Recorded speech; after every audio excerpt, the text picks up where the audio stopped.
The first shot didn't hit anyone, but it shattered the morning. And every promise Eliza Moreno had made to herself about safety died with the echo.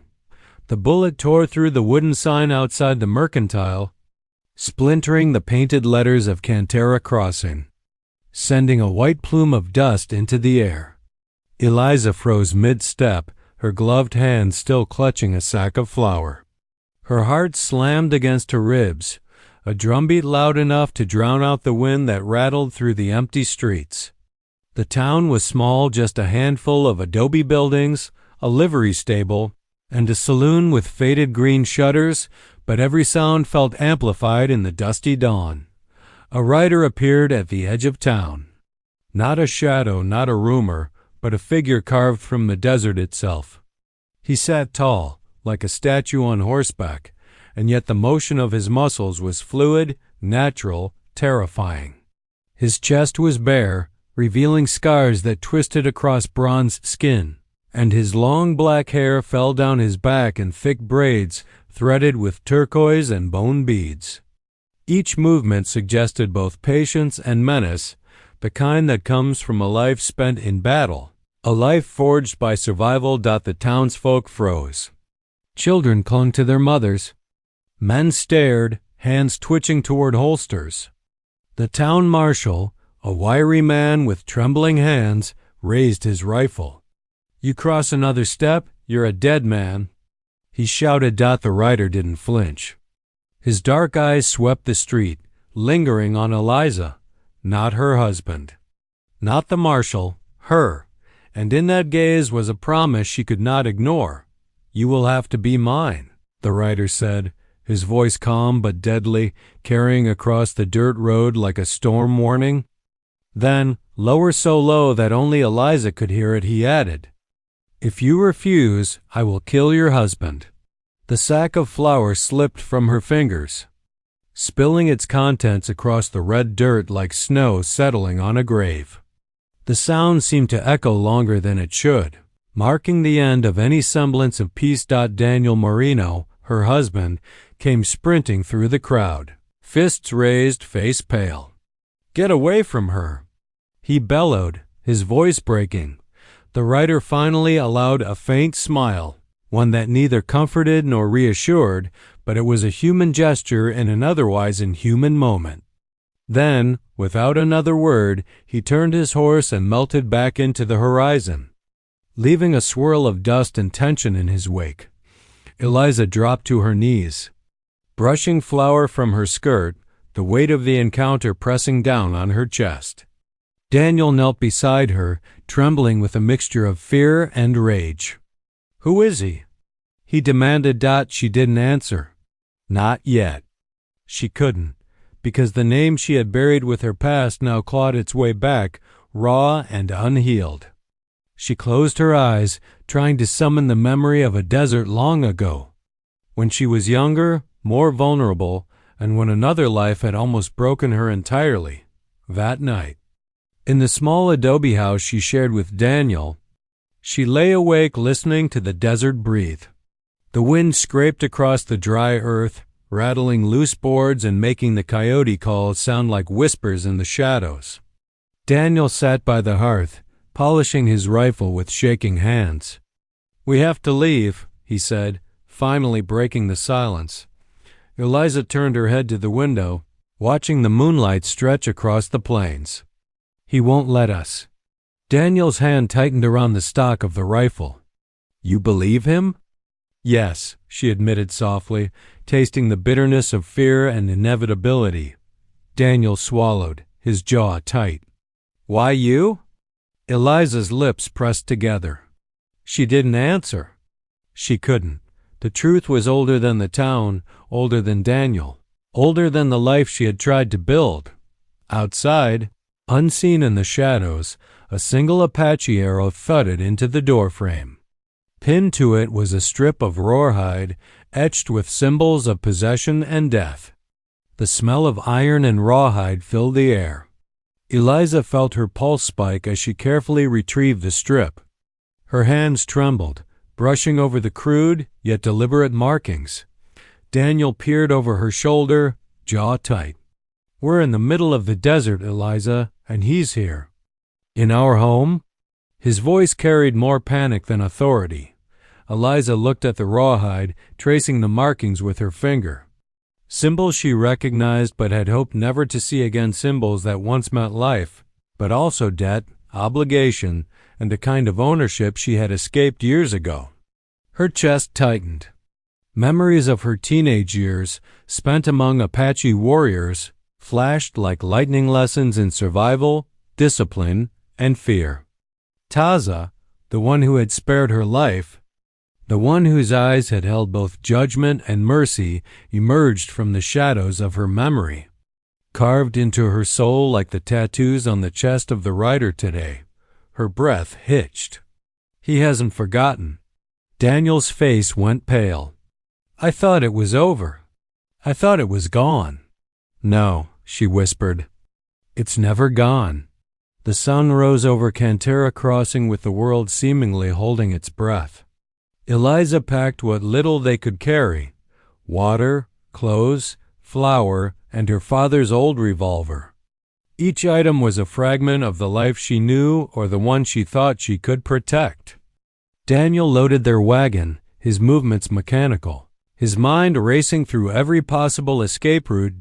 By mid-morning, the horizon rippled with heat, the road out of town shimmering like a promise. But a sudden hush fell. Horses whinnied, and the wind carried the faintest hint of danger. A rider emerged from the distant ridge, slow, deliberate, unhurried. Taza, bare-chested, scarred, with hair flowing like a black river. The turquoise beads caught the sunlight, gleaming like daggers. His gaze fixed on Eliza, unwavering, as if the world had narrowed to a single point. Her Daniel grabbed the reins. Ride, Eliza. Get away from him. She hesitated. The wagon lurched forward, but her heart refused to leave the gravity of Taza's presence. He wasn't just a man, he was a force. One she had survived before, one who had spared her life, but one who had also claimed a piece of her that no one else could ever own. A soft, haunting smile curved his lips. Not cruel, not playful, but full of promise and danger. Then he vanished over the hill, leaving behind only the echo of his warning. Carried on the hot wind. Eliza sank into the wagon seat, her hands trembling. Daniel looked at her, eyes wide with fear and frustration. He's coming for you, he said. No, he wants you. Eliza's mind spun. Memories, fear, and an inescapable sense of destiny collided inside her. The Apache's warning was no idle threat. It was a debt called in after years of silence, and she had no choice but to face the storm coming, not only for herself, but for the man she loved, for the town she had tried to call home, and for the life she had built on fragile trust. That night, she sat by the fire, tracing the arrowhead and rawhide again and again. The desert seemed to lean closer, listening. Coyotes howled their lonely song. The wind carried the scent of dust and smoke. Eliza closed her eyes and whispered into the dark. I survived once before. I can survive again. But deep in her heart, she knew survival would not be enough. Not when Taza had already claimed what he believed was his. And somewhere in the vast, silent desert, the wind carried a single, undeniable truth. The warning was only the beginning. Eliza woke to the first light of dawn filtering through the thin curtains, the desert wind tugging at the edges of the window. The night had been long, filled with dreams she couldn't name, dreams of fire and blood, of Taza's dark eyes watching her from a canyon cliff, and Daniel lying lifeless beneath the weight of her indecision. She shivered, pulling her shawl tighter around her shoulders, the memory of the rawhide and arrow still burning her mind. Daniel stirred beside her, rubbing sleep from his eyes, the worry in his face deepening as he looked at her. We have to leave, he said quietly, his voice careful not to wake the neighbors. Before he comes back. Eliza pressed her lips together. We can't outrun him, Daniel. You know that. She rose and moved to the small mirror, brushing back her dark hair. The reflection that looked back at her was tired. Yet something in her eyes had sharpened, the memory of survival, the instinct to read the wind, the dust, and the threat before it reached her. Daniel helped her pack a small bundle, gathering only essentials: water, a few clean clothes, and a rifle. His hands trembled, but he tried to mask it with efficiency. "We'll take the northern road," he said. "It winds through the hills. Hardly anyone goes that way." Eliza shook her head. "Taza will know every path, every ridge, every canyon in this desert. There's nowhere to hide." Her voice was steady, but inside, fear coiled like a serpent. They loaded the wagon slowly, carefully avoiding drawing attention from curious neighbors who had begun to whisper. Eliza noticed the empty streets, the merchants keeping close to doorways, and the children peering from behind barrels. The town felt hollow, its life drained by the presence of something larger, something unstoppable. Before they could leave, a shadow flickered over the ridge. Eliza's stomach dropped. Horses, one, then another, moving in perfect silence across the desert like predators. Daniel grabbed her arm. "Stay down," he whispered, voice tight with panic. Eliza crouched in the wagon, her hands gripping the side, hard hammering. The hoofbeats grew louder, but they weren't attacking. They circled, patient, deliberate. Then the horseman emerged fully into view. Taza, bare-chested, the sun glinting off turquoise beads in his braids, chest marked by old scars. He stopped at the edge of the path, his gaze settling on her. "You do not pass," he said quietly, and somehow the words carried a weight that made Daniel pale. "You will not leave. Not yet." Daniel shook his head. "We're not running from you. We're just trying to—" Eliza cut him off. "No, Daniel. He's claiming something that isn't yours to challenge. Not ours. Not mine." She stood slowly, dust brushing against her boots, and met Taza's eyes. "I survived your judgment once before," she said, voice trembling but steady. "And I survived it again today." Taza's expression softened for a moment, almost imperceptibly. "And yet you are here," he said. "I am not your enemy unless you refuse what is owed." His hand gestured briefly to the desert around them, empty, wild, untamed. The desert itself seemed to belong to him, a silent accomplice in the law he carried across the land. By late morning, the couple made the difficult decision to turn back toward the town under the shadow of Taza's watch. Every step they took was haunted by the sense of being measured, weighed, and judged.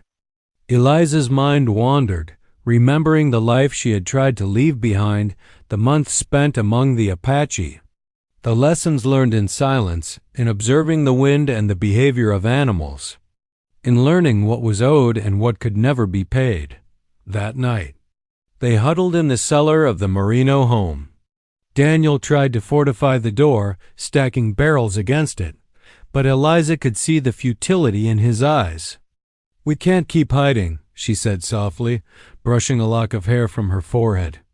"We can only survive until we understand him, until we understand why he wants me back." Daniel looked at her, frustration and fear warring across his face. "Do you even know? Do you know what he wants from you?" Eliza shook her head, the memory of her teenage years returning in sharp fragments.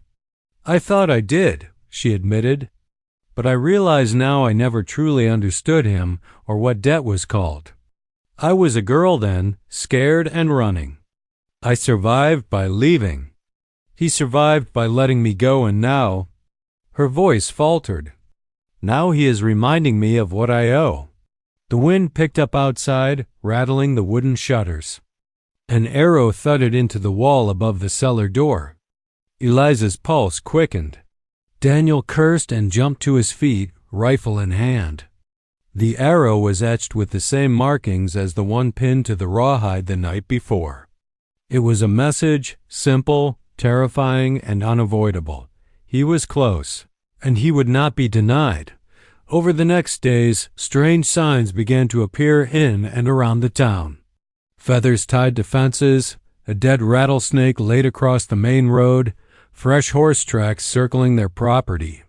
Eliza recognized each symbol immediately, her knowledge of Apache customs resurfacing instinctively. These were warnings, claims, and signals of intent. Taza wasn't hunting them in the conventional sense. He was marking, signaling, and controlling the environment itself. Daniel grew more desperate with each passing day. "We can't stay here," he said, pacing the small room. "We can't leave. We are trapped." Eliza placed a hand on his arm, steadying him. "We are not trapped. We are being measured. And if we survive, it will not be by running, but by understanding." By the third day, the tension in Cantera Crossing had grown unbearable. The townsfolk whispered behind closed doors, wary of both the Moreno family and the shadow that Taza cast over them. The streets were deserted except for children too young to understand the danger, and the occasional merchant who dared step outside. Glancing nervously at the hills beyond, Eliza spent hours walking the edge of the property, examining each symbol, each arrow, each feather. She remembered the Apache warrior who had saved her life years ago, Taza, and how he had carved lessons into her survival instincts. He was not a man who acted without reason. His threats, his claims, his demands, they were all tied to a code she had once known and understood, though she had tried to bury it in her past. One evening, as the sun bled red over the desert, Taza appeared again. This time, he did not speak. He merely rode to the edge of the town, stopping near a ridge, his chest bare, muscles flexing under the glow of the dying light. His eyes found Eliza immediately. She felt her breath catch. There was no fear, not in the conventional sense. There was recognition, history, and a claim deeper than violence. He dismounted slowly, brushing dust from his legs, and walked a few paces toward her. Daniel stepped in front instinctively, but Eliza placed a hand on his chest. "No," she said quietly. "Let me." Taza stopped a few feet away, his gaze never leaving hers. "You are not a child," he said, his voice low, controlled, but carrying the weight of the desert. "I have watched you live and survive. You owe nothing to this town, nothing to this man. Yet the life you live is intertwined with debts you cannot escape." Eliza's eyes filled with tears, but she held her ground. "I have survived once before. I will survive again. But not by force. Not by fear." Taza studied her silently, and for a moment the world felt still. Then he nodded slightly, as though acknowledging her words, before mounting his horse and fading back into the ridges. The warning, the claim, the tension remained, but there was a faintest trace of respect. Buried under the weight of desert sun and dust as night fell, Eliza and Daniel sat in silence, the air thick with the knowledge that nothing would ever be the same. She traced the arrowhead she had recovered, thinking about Taza, how he had once spared her life, how he now demanded it in ways more subtle and terrifying than violence. Daniel broke the silence. "I don't understand him. Or you. Or why you. Why any of this?" Eliza looked at him, her expression resolute. "Because it isn't about understanding, Daniel. It's about surviving, about seeing the truth of who we are and what we are owed, and about facing the choices we cannot escape." Outside, the wind carried a whisper of hoofbeats across the desert. Coyotes cried, and the night sky stretched endless and silent. Eliza knew, deep in her bones, that Taza's warning was only the beginning, and that the real test of survival, loyalty, and courage was yet to come. And somewhere, in the vast desert beyond Cantera Crossing, Taza waited patient, watchful, and unyielding. The desert stretched endless, golden, and unforgiving. As Eliza rode beside Taza, dust swirled around the hooves of his horse, kicked up by the wind that smelled of sage and sun-baked earth. Daniel stayed behind in Cantera Crossing under the distant watch of Apache scouts, his hands trembling as he helped the townsfolk fortify the walls. Every step Eliza took into the mountains felt like leaving one life behind and stepping into another one that pulsed with danger, mystery, and the unspoken history between her and Taza. The camp lay nestled in a canyon where cliffs rose like sentinels. Smoke spiraled from small cooking fires, and the sound of children laughing and women singing carried faintly on the warm wind. Horses stamped in pens made of woven branches and leather, and the scent of roasting meat mingled with the earth and desert air. Taza led her through the camp without a word, guiding her past the elders, past the families, to a small space near a creek where the water ran clear and cold. Eliza dismounted slowly, brushing dust from her skirts. Her hands shook, not from fear, but from the intensity of being somewhere she had once known as a teenager years ago, but now returned under entirely different circumstances. Taza crouched by the creek, scooping water into a gourd and offering it to her. The gesture was simple, yet filled with unspoken meaning. "You are far from your home," he said quietly, not looking at her, "and yet you return to what you cannot leave." Eliza took the water, letting the cool liquid slide down her throat. "I never thought I would be here again," she admitted, her voice barely above the sound of the flowing creek. "And I never thought I would be caught between the man I love and the man who saved my life." Taza finally lifted his gaze, sharp and dark, holding hers. "You were not saved, you were marked."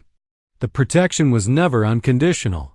She flinched, but she did not look away. "And I suppose that mark now binds me?" He shrugged. "It is neither chains nor prison. It is a claim. One I can enforce, but one I would prefer not to." Days passed in a rhythm both alien and familiar.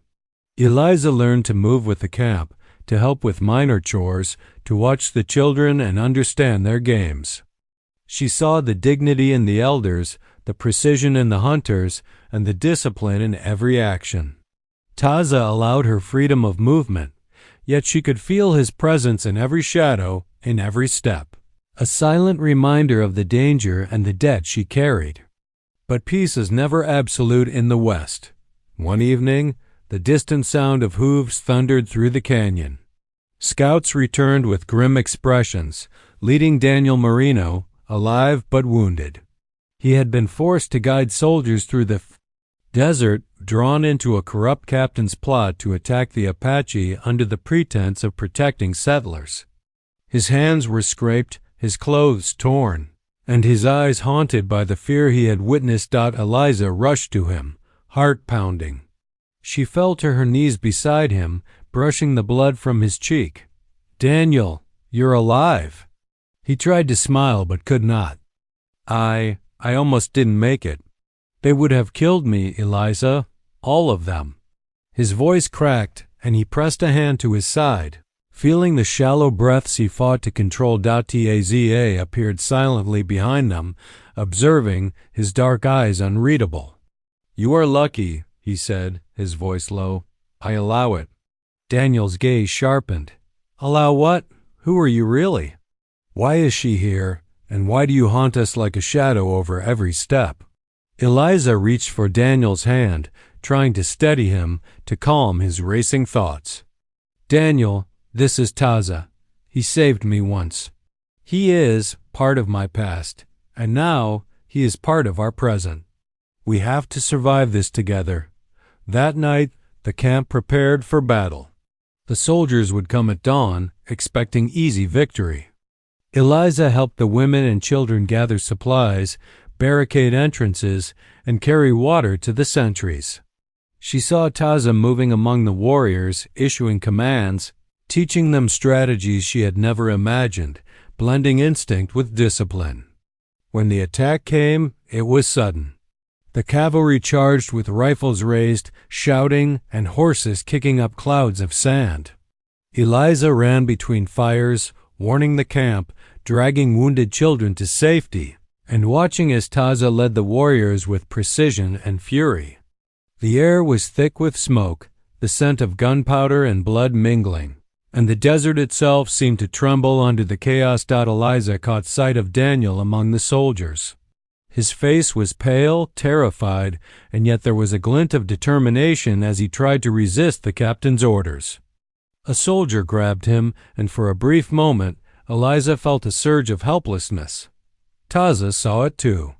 Without a word, he leapt onto a horse and rode into the fray, a living storm of muscle, bone, and deadly accuracy. His war cries echoed off the canyon walls, cutting through the soldiers' fear with the authority of a man who lived and died by the land. By midday, the battle had shifted. Soldiers fell back, their morale shattered by the precision of the Apache and the ferocity of Taza. The captain lay dead, trampled under the hooves of his own men, a warning to any who would misuse power in the desert. Smoke rose from the remains of the soldiers' camp, curling into the sky like a funeral pyre. Daniel was wounded but alive. Eliza ran to him as Taza dismounted silently behind her. "We need to get him to water," Taza said, his tone commanding but not cruel. He helped her lift Daniel onto a horse, his hands surprisingly gentle despite the violence he had just unleashed. Eliza's tears fell freely as she cradled Daniel. "You're going to be okay," she whispered, though her heart trembled with uncertainty. Taza stood a few feet away, watching them. "He lives because I allow it," he said, echoing the warning he had given before. "Do not mistake protection for mercy." Eliza looked at him, anger and fear mingling with gratitude. "Why? Why? Do you spare him after all of this?" Taza's gaze was steady, dark as obsidian. "Because his life is not owed to me, only yours. And I claim only what I am due." Days passed in a tense calm after the battle. Daniel recovered slowly, tended by Eliza and the camp healers. The desert returned to its usual quiet, but the memory of gunfire, the smell of blood, and the cries of men echoed long in their minds. Eliza found herself walking alone at dusk, thinking about Taza and the choices that had led her here. She remembered the day he had spared her life, the code he lived by, and the debt he had reminded her of with each warning, each arrow, each silent presence. She wondered if anyone could survive such a claim willingly, without fear, without resentment. Taza appeared beside her silently, as if the desert itself had moved him there. "You are not my enemy," he said. "Yet every step you take reminds me that the past is not so easily buried. You carry it still." "I survived once before," Eliza said quietly. "I can survive again, but I cannot survive alone." He nodded, almost imperceptibly, acknowledging both her strength and her fear. "You are learning," he said. "But the test is far from over." Eliza looked out at the canyon, the red cliffs glowing in the sunset. "I know," she whispered, "and I am ready." Taza did not answer. He only turned and walked back toward the camp, leaving her with the quiet wind and the scent of the desert. Eliza understood that he would wait, watch, and challenge her in ways she could not yet anticipate. And yet, in that moment, she felt the first trace of something she had not expected. Respect. By the time the sun had disappeared entirely behind the cliffs, the camp was quiet. Fires burned low, and the desert stretched infinite in all directions. Eliza returned to Daniel's side, her hands gentle on his arm. "We survived the soldiers," she said softly. "We survived the battle, and now we survive each other." Daniel met her gaze, exhausted but alive. "I don't understand any of it," he admitted, "but I trust you, and I trust him." "Somehow," Eliza nodded. "Trust is the first step," she said. "The next is understanding. And that That will take time. Night fell fully over the canyon. Stars pierced the velvet sky. The air was cold, carrying the scent of sage and the memory of battle. Eliza felt the weight of the past, the present, and the uncertain future pressing down on her. Taza's claim was no longer just a threat, it was a presence, a force that would shape everything she did. And somewhere in the dark, Taza watched over them both, a silent guardian, a shadow of the past, and a reminder that survival was not always about escaping danger, it was about facing it, knowing what was owed, and deciding how far one would go to honor both life and death. The desert morning was quiet, almost too quiet. Eliza stood at the edge of the canyon, the wind teasing strands of her dark hair across her face. Below, the camp stretched like a small, living village, the smoke of early fires rising in thin spirals into the clear sky. Daniel was awake, slowly recovering from his wounds, but the fear in his eyes remained. Eliza understood he had seen too much, faced too much. Yet he was alive, and that was a miracle in a land where survival was a constant struggle. Taza approached silently, bare-chested, muscles rippling under skin tanned and scarred by years of sun and battle. His eyes met hers, dark and unreadable as ever, but today there was something different, less a predator, more a man holding back a tide he could not release. "Eliza," he said softly, his voice carrying over the canyon without effort, "the time has come for choice." She turned fully, meeting his gaze. "Choice?" Her voice was steady, though her heart pounded. She had faced battles, storms, and death itself. But this choice was something different, something personal, something tied to the very essence of her life. "Yes," he said. "You have survived the death, the warning, the trials. The warriors and the land have seen your courage. But I cannot claim you by force any longer. The desert, and those who live by its law, demand that you choose freely." Eliza felt her stomach twist. She had come here expecting threats, expecting commands, expecting fear. But now, standing on the edge of the canyon, looking at Taza, the man who had saved her, haunted her, and claimed her past, she understood that this was more than survival. This was trust, respect, and a test of her own heart. Daniel appeared behind her, leaning on the railing of the small wooden walkway. His eyes were heavy with exhaustion, his body still bruised from the battle, but his presence was unwavering. "Eliza," he said quietly, "whatever you choose, I will support you.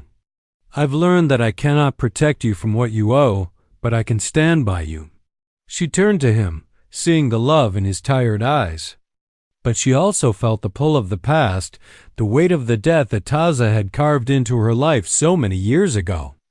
It was not fear that Taza inspired, it was inevitability. She began, then faltered.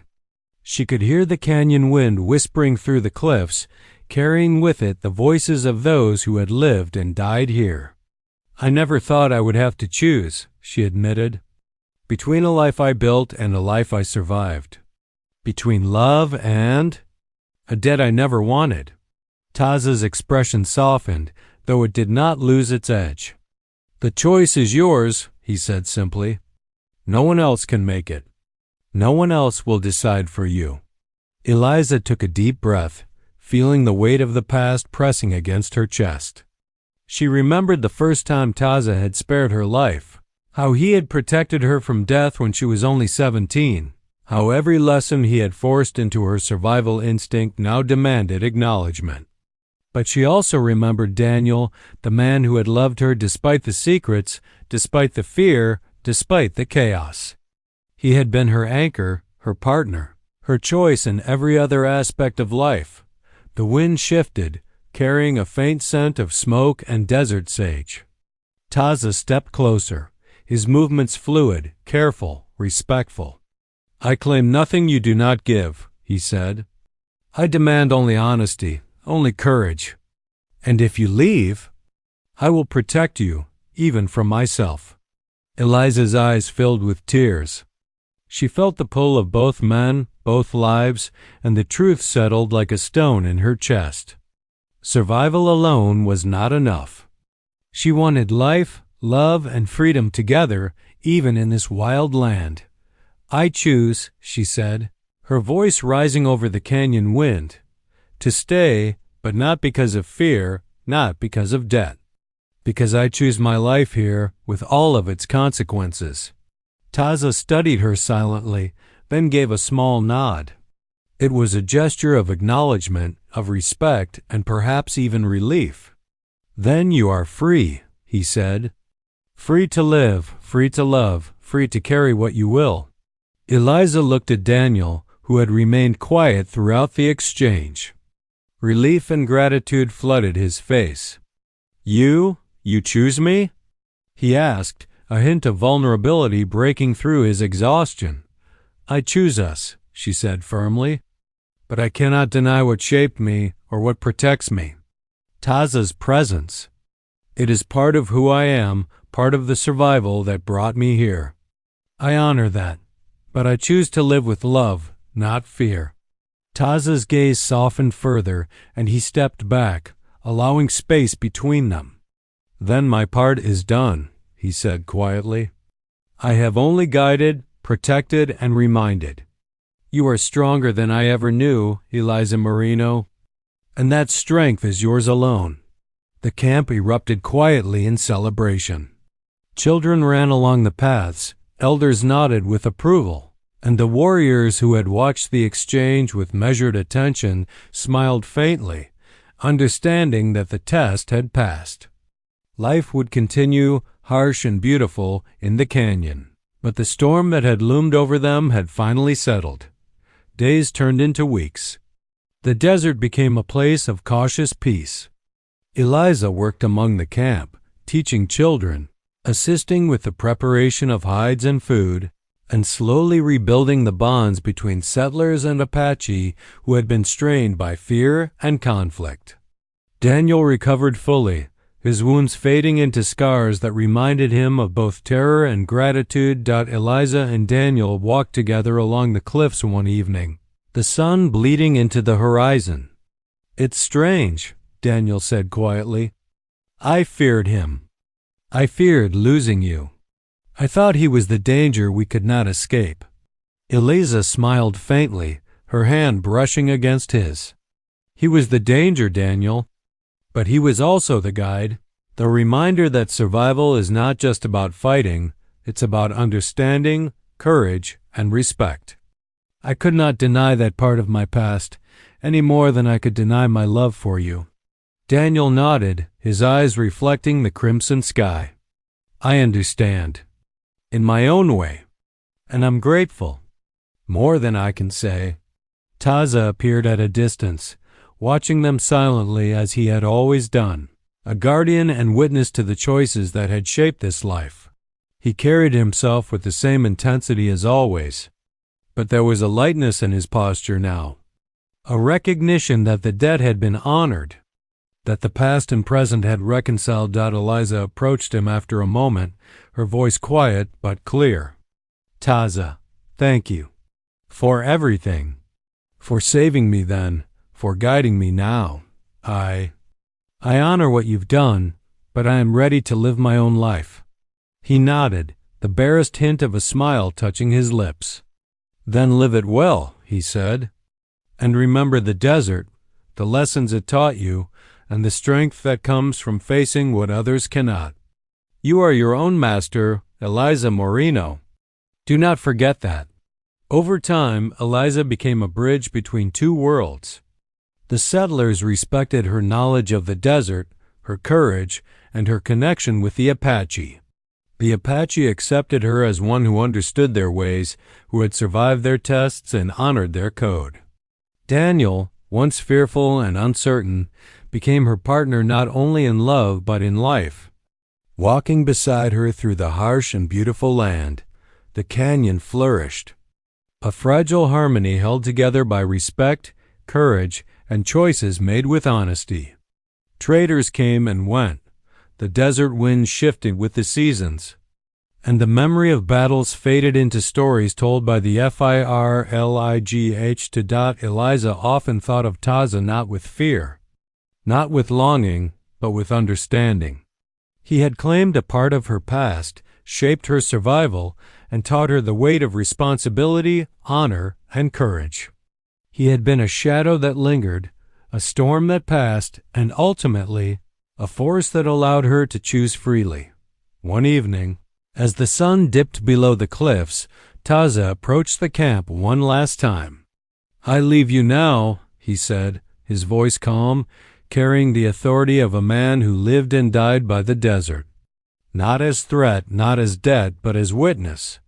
"You are free, Eliza Moreno, and the desert itself bears witness to your choice."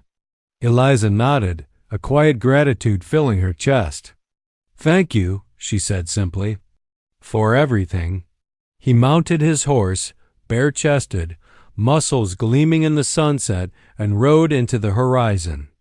Dust swirled behind him, the wind carrying his figure until he became nothing more than a shadow blending with the cliffs. The desert reclaimed its stillness, its silence, and its endless sky. Eliza turned to Daniel, who had stood quietly beside her. "Are you ready?" she asked, her hand finding his. Daniel nodded, squeezing her hand gently. "Ready for life. Ready for whatever comes next." Together, they walked back to the camp, the canyon stretching endlessly around them.